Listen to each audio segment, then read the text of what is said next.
ఆర్థిక స్వాతంత్రం పెరిగింది. దీంతో ఖర్చులు పెరిగాయి. అయితే విలాసాలకు అలవాటు పడ్డ నేటి తరం మహిళలు తమ సరదాలు తీర్చుకోవడం కోసం పక్కదారులు పడుతున్నారు. పాకెట్ మనీ కోసం ప్రాస్టిట్యూట్లుగా మారుతున్నారు. ఈ కల్చర్ ముదిరిపోతోందని సుప్రీంకోర్టు ఆందోళన వ్యక్తం చేసిందంటే పరిస్థితి ఎంత దిగజారిందో అర్థం చేసుకోవచ్చు.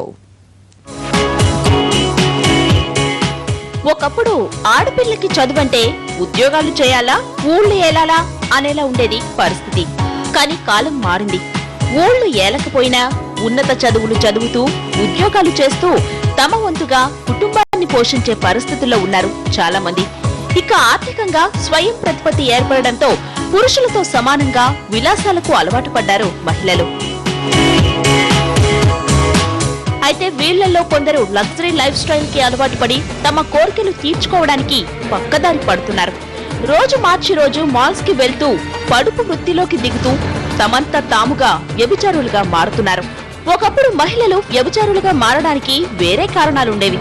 కానీ ప్రస్తుత కాలంలో విలాసవంతమైన జీవితాన్ని కొనసాగించడానికి బాగా చదువుకున్న అమ్మాయిలు, మంచి కుటుంబ నేపథ్యం ఉన్న యువతులు కూడా ప్రాస్టిట్యూట్ అవతారమెత్తుతున్నారు. ఈజీ మనీ కోసం వారు ఈ మార్గాన్ని ఎంచుకుంటున్నారు.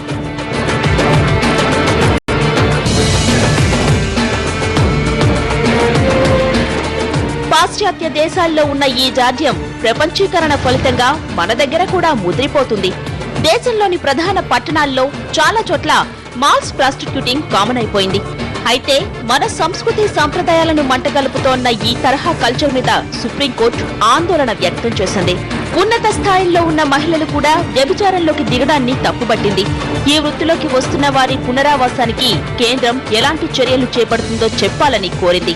ఇలాంటి వారి కోసం కేంద్ర, రాష్ట్ర ప్రభుత్వాలు తీసుకునే చర్యలను తాము పర్యవేక్షించాలనుకుంటున్నామని కూడా చెప్పింది.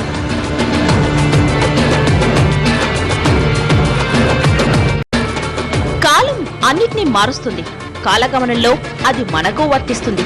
కానీ ఆ మార్పు ఉన్నతంగా ఉండాలే తప్ప మన స్థాయిని దిగజార్చేలా కాదు. ఆకలి కోసమో అవసరం కోసమో చేసినా అది తప్పే.